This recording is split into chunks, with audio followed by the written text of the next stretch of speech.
please go mad for Sylvia Baldock!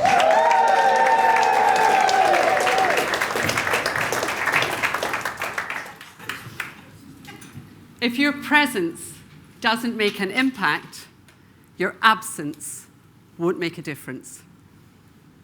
I'll say that once more. If your presence doesn't make an impact, your absence won't make a difference.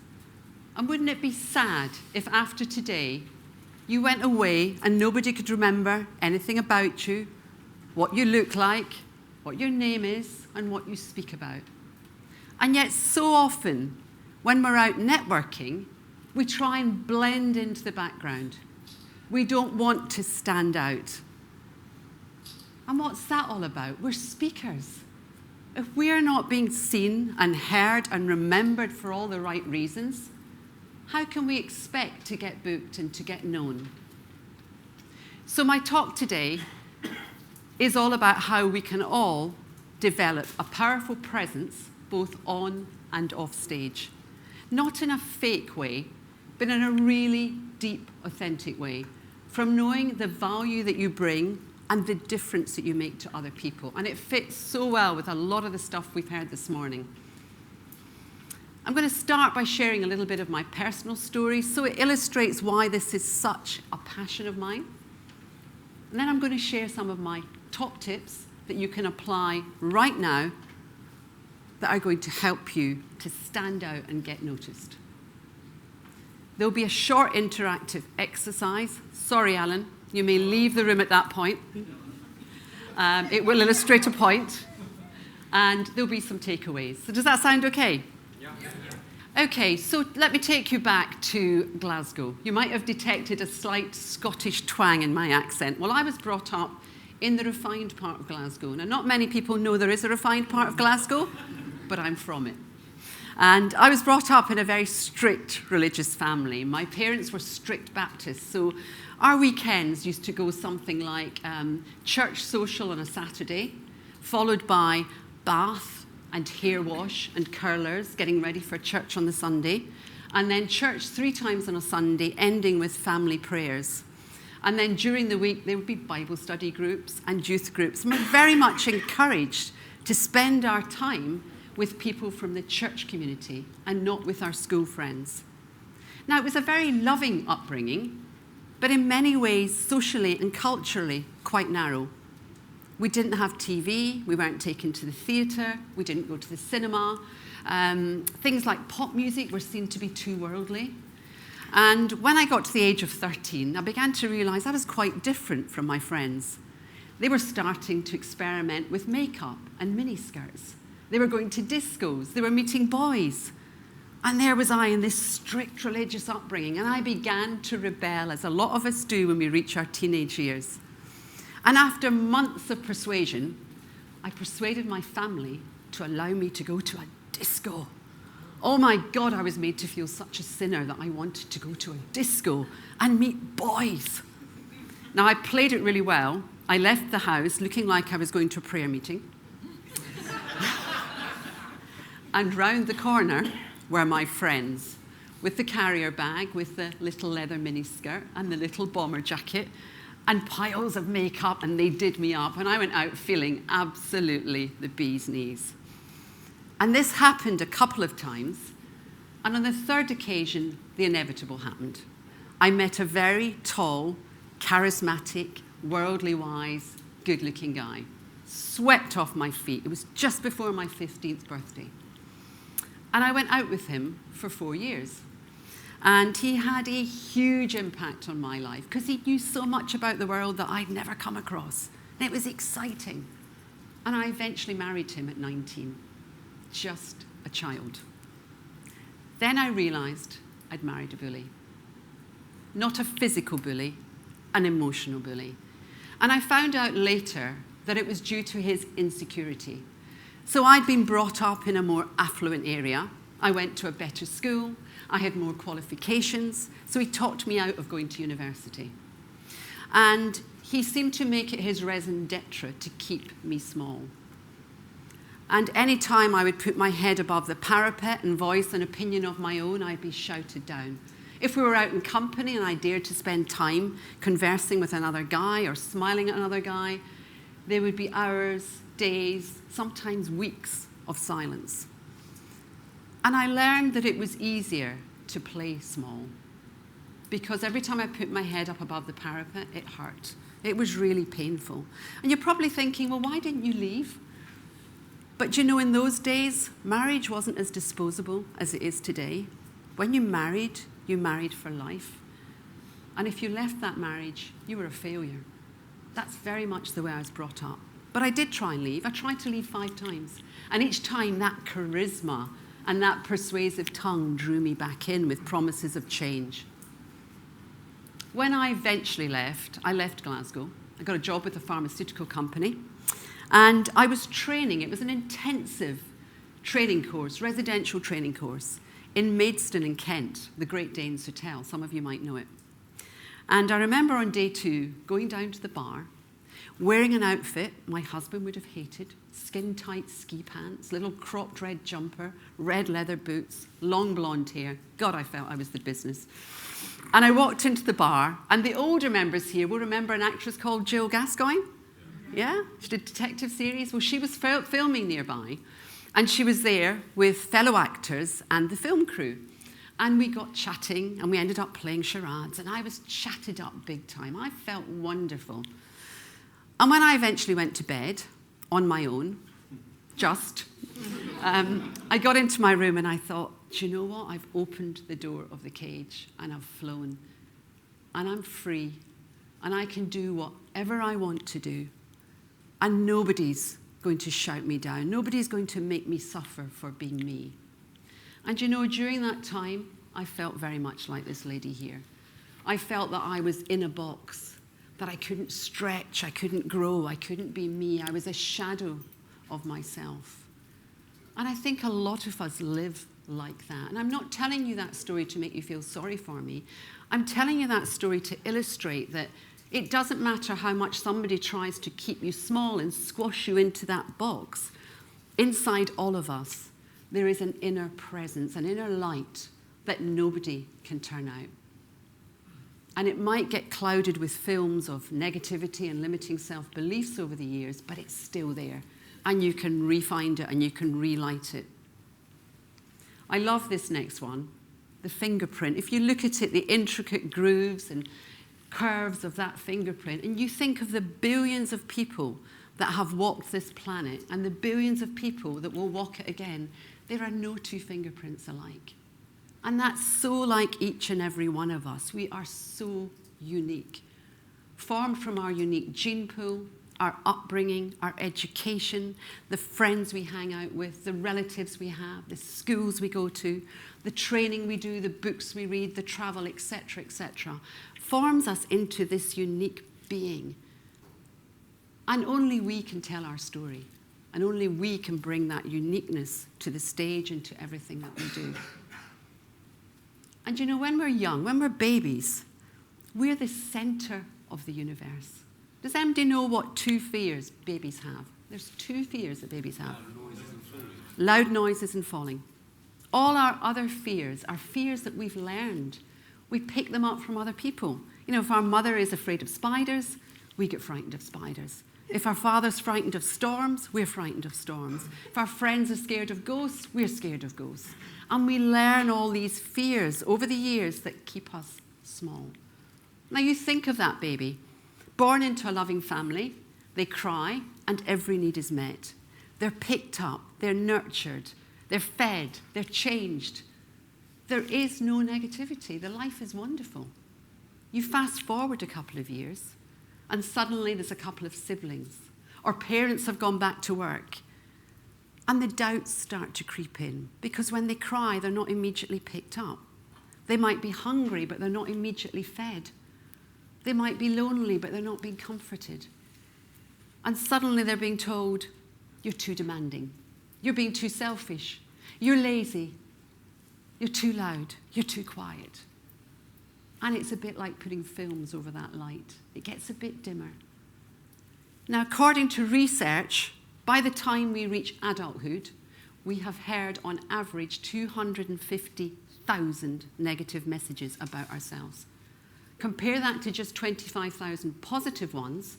That means that 9 out of 10 messages we hear about ourselves growing up are negative.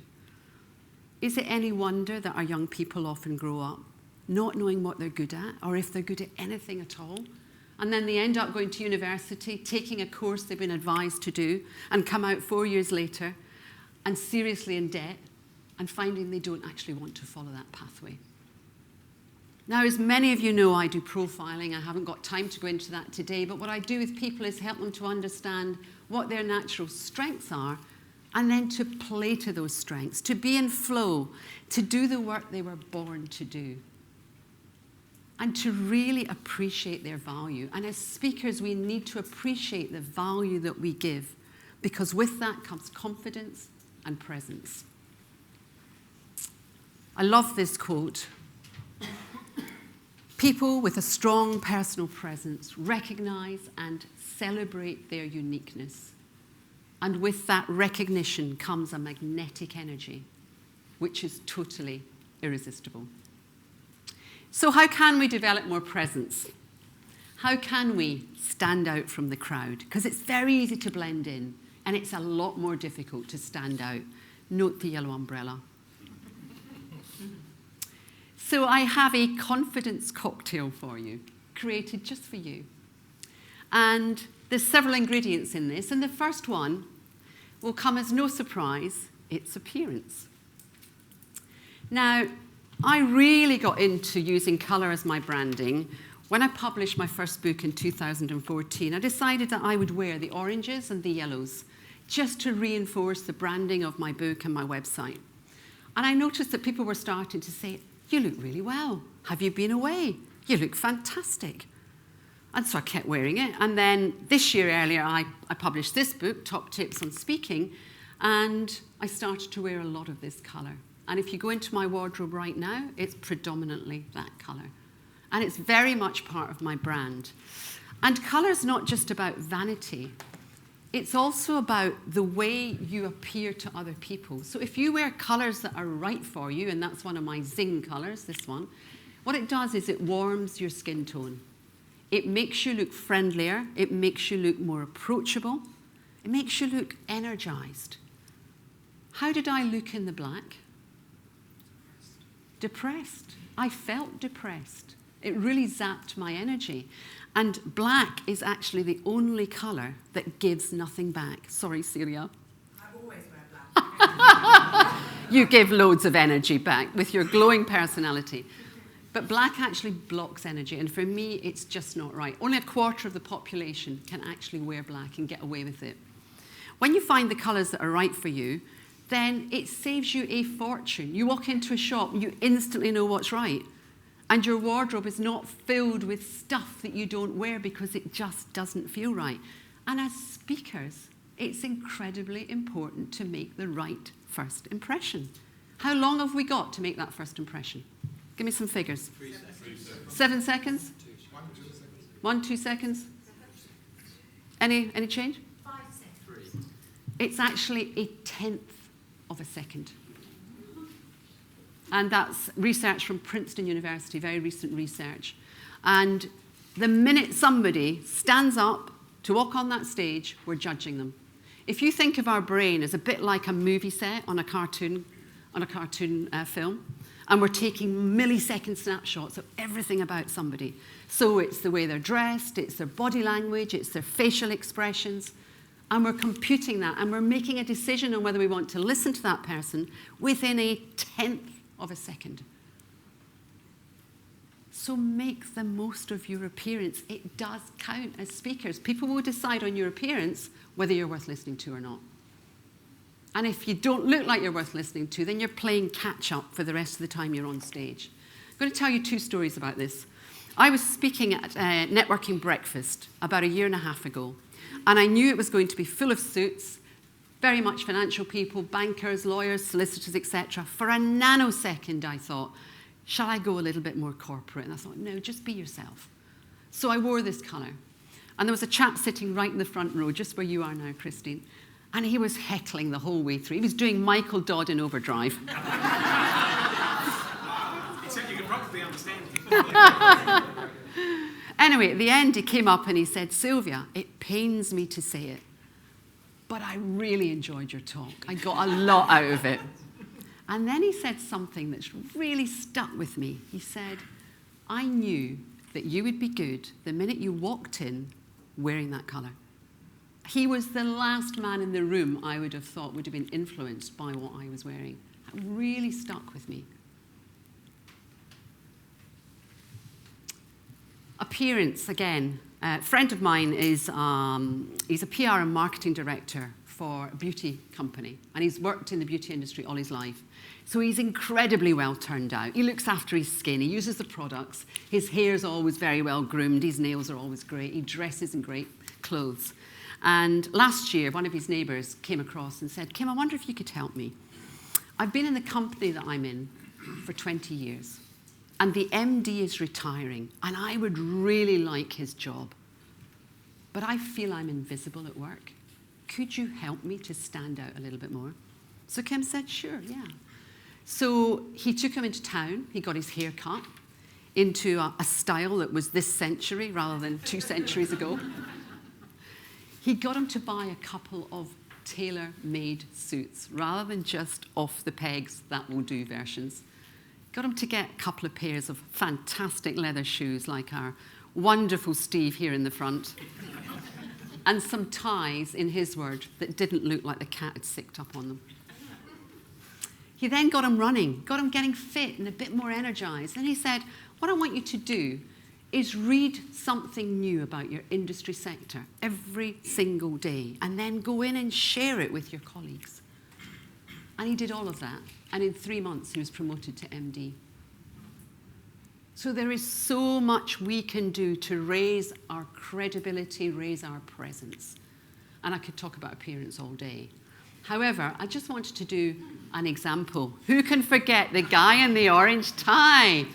I met him in June, and he stuck with me so much that I got in touch with him on LinkedIn and said, can I use you? And he went, I'm going to come. Steve, could you get up on the stage? Woo!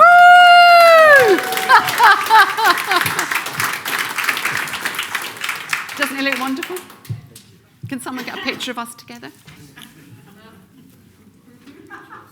And if you read the slide, the meaning behind the orange, the 5 key words that orange represents for Steve, which describes his keynotes and his workshop sessions. And the wonderful testimonial he's got from the Times at the bottom there.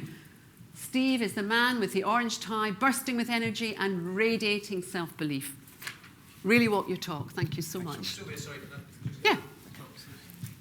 with the website. Hey, smiling, everyone. Everyone's smiling. That's it. Everyone in the audience smiling. You can all sing oranges and lemons.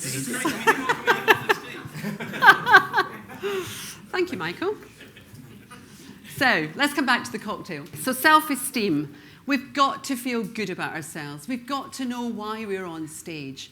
And I teach networking. I've been teaching networking for 10 years. I run several networking groups. And about 3 years ago, I was teaching a group of women how to do an impactful elevator pitch. And there was one woman who's a very accomplished photographer, so accomplished that she judged photography sessions, and she was standing up to do her elevator pitch, and she got completely tongue-tied. So I stopped her. And I said, Tina, have you ever photographed anybody famous? And she thought for a little while, and she went, well, I photographed the Queen. And I said, I've known you for 10 months, and you've never said that. What do you think she said? Didn't want to brag. And aren't we brought up not to brag? Don't get above your station, young lady. I remember that one at school. We're taught not to be proud. We're taught not to tell people what we're great at. And it's ingrained in us, and we find it really difficult now to talk about what we're great at. And it's the biggest challenge I have in teaching people to network is get up and tell us what you're great about. I don't want to know that you're just mediocre, that you're quite good at web design. I want you to know that you're the best web designer I can find. But we find it so hard. So I've got a question for you. If I was considering using your services and I wanted to talk to somebody who knows you well and get some recommendations about you, A, who would that person be? And B, what would they say about you? What's the top 3 qualities they would say about you to persuade me to engage your services? Has everybody got somebody? Okay, I want you to turn to the person next to you and share it. But remember, these are not your words, so don't be all modest. This is what other people would say about you. Just share that. I'll give you a minute to share that.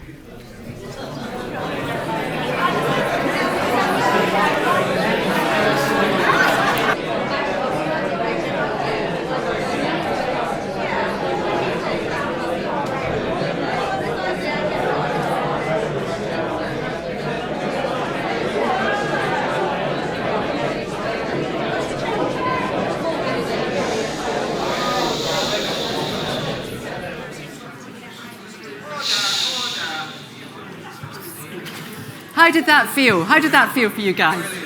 Yes? Okay. Can you stand up and tell us what you're brilliant at?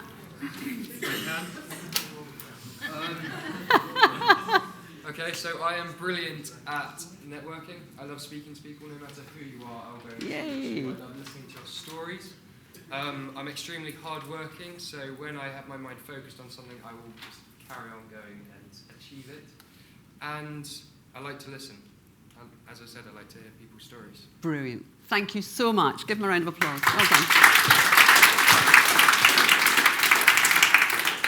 Start getting comfortable with telling people what you're great at, because that's what's going to get you booked as speakers, not being modest.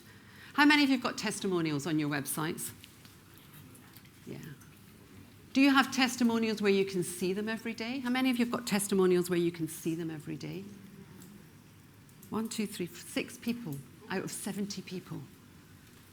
It's brilliant to have a testimonial on your wall somewhere where you see it every day, or have it as your screensaver.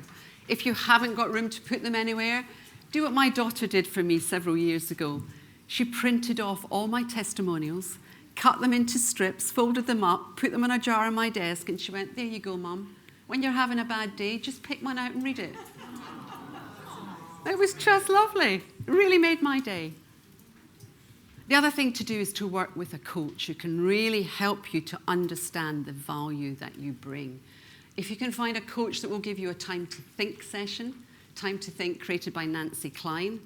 Annabelle, you know all about this. It's fantastic. You get a chance to talk through your life and the defining moments that have made you who you are today. And you get some real light bulb moments about why you do what you do and the value that you bring to others. Okay, let's hope the next one lands a bit better. Yay! Knowledge. Knowledge is power. Isn't it fantastic as speakers to get on the stage knowing you're going to share something new?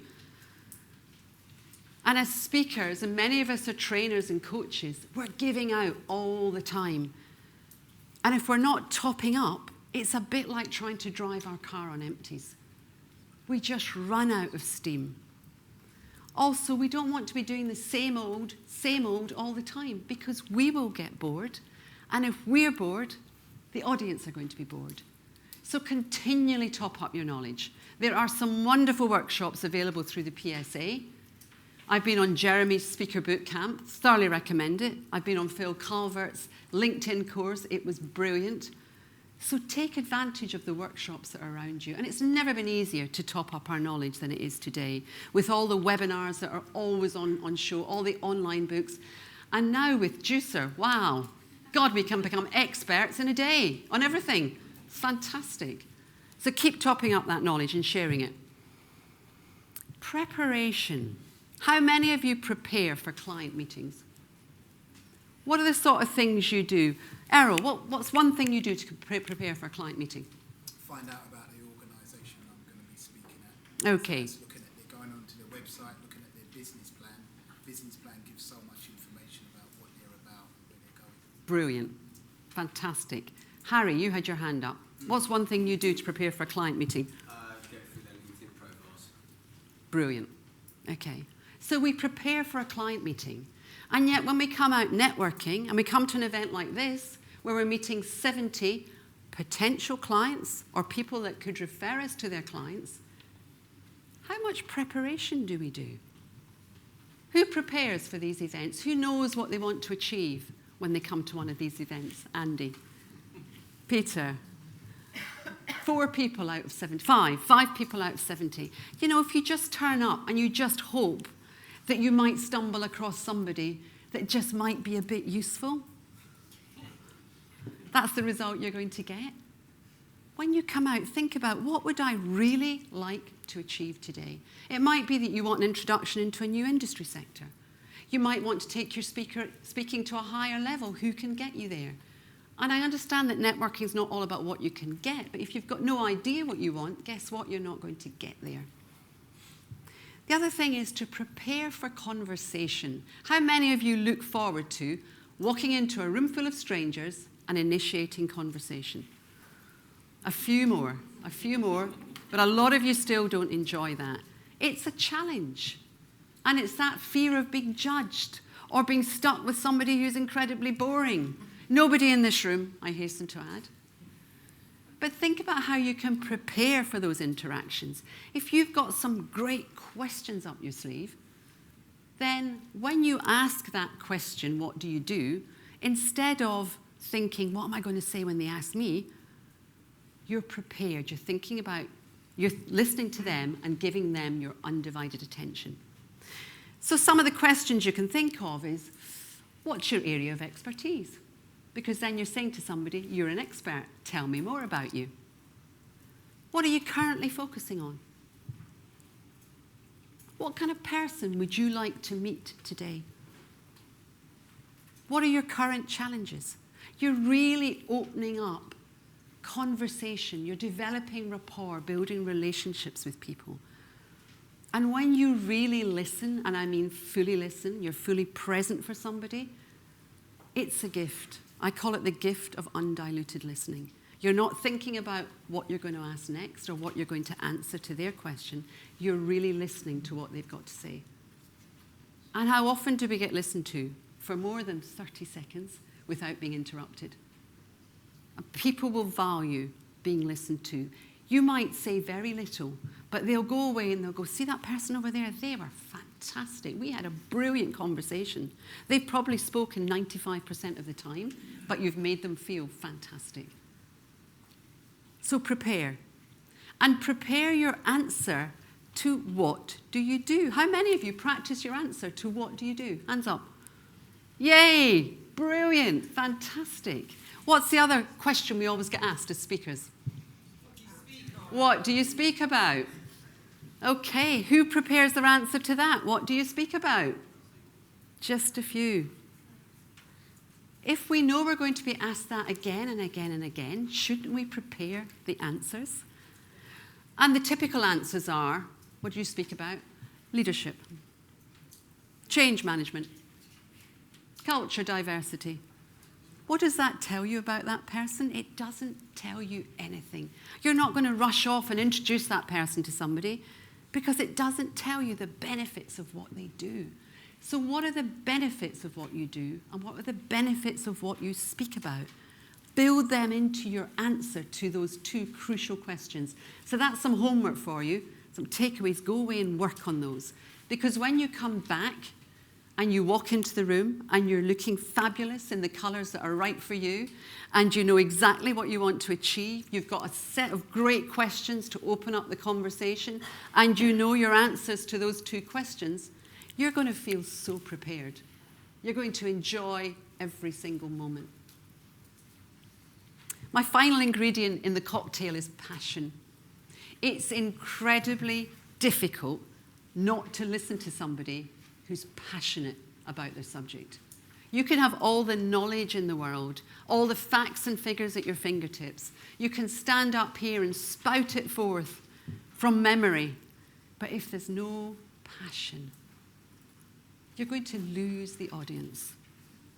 So bring yourself to your talk. We've had some great examples of this today, people bringing their stories. That's something I learned from the PSA. I would never have dreamt of sharing anything of my story before I joined the PSA.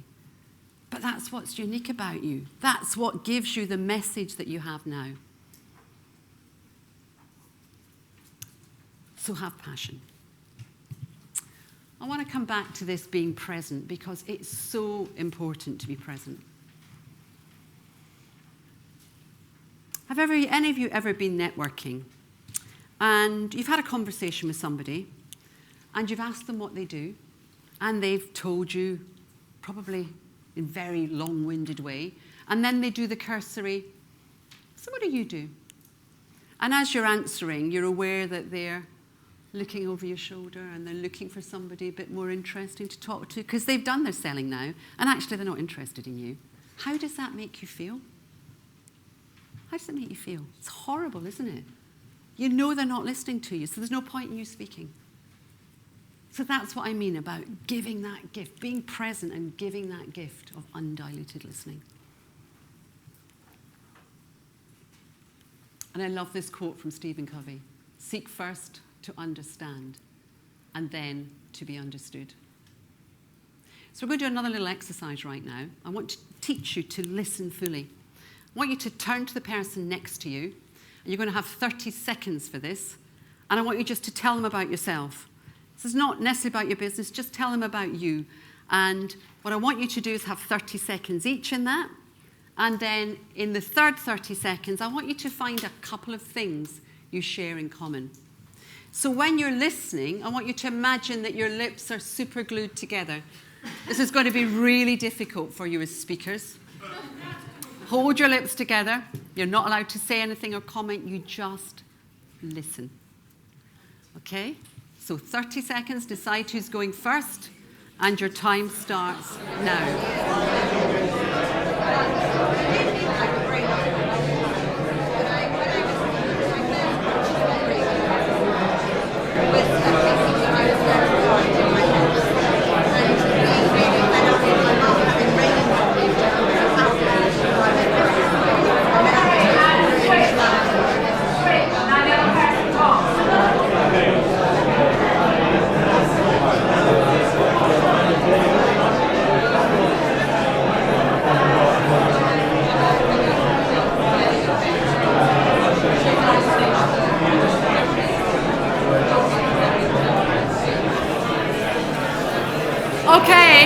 Okay. Now find two things you share in common. Two things.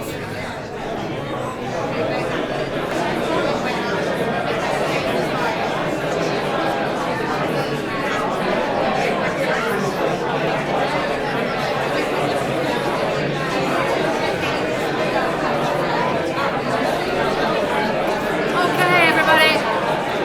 Okay.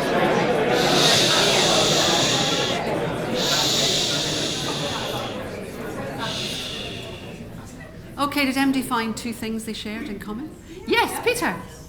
So we're both Catholics. Okay. And we both like to help people. You both Like to help. like to help. Thank you. Brilliant. What about from the centre here? Yes. Hang on, I've got mine. Yes, stand up. Go on, stand up. Beautiful colour. Thank you. What I've learned is that we are both teachers, and we are both from a different country. Fantastic. Yes. Thank you. Somebody from this section over here. Nobody found two things in common. Thank you very much. We're both parents. Yes? We've both been married to the same man for years. Not the same man.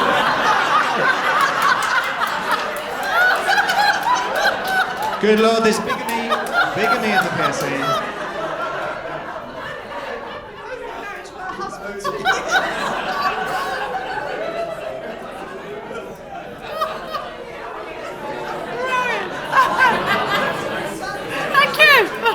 Thank you.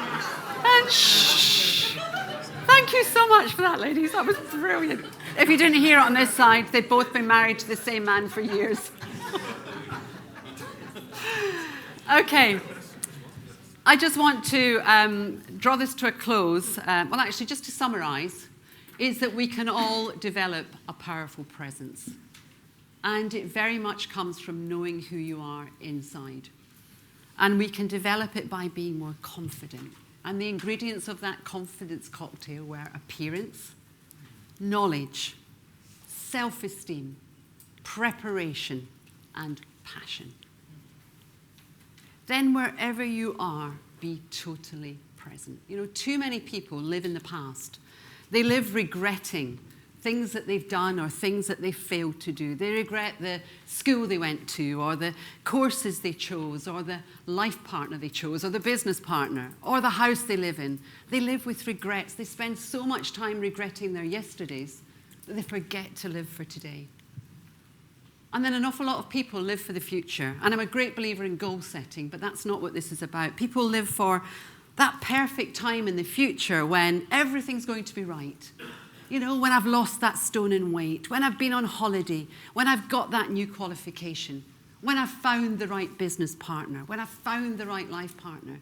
And they spend so much time looking forward that they forget about the present. And this bit in the middle, from the past to the future, becomes a corridor that they're racing along. And while they're racing along that corridor, they miss the magic of the moment. And when you truly live in the present, every day becomes magical. You remember to get out in the fresh air, to listen to the bird song, to smell the roses, to appreciate all the small things that happen in your day. And we can all change our state. If you arrive at an event like this and you're stressed out and you've had a horrendous journey, take a moment just to think about what you're grateful for in your life, somebody you love in your life, and walk in that positive mindset. Don't bring your troubles with you. You can't change them. We can't change anything that's happened 2 seconds ago, never mind things that happened months ago or years ago. And none of us actually know if we're going to be here tomorrow. So all we can impact on is right now. So why not play full out wherever you are? Because when you do that, you have a magical presence. You're really comfortable in your own skin, and you give everything you can to where you are and to who you're with. So just want to close with 3 lines. Your smile is your logo. Your personality is your business card. The way you leave people feeling after an experience with you is your trademark. So go forth and shine. Thank you.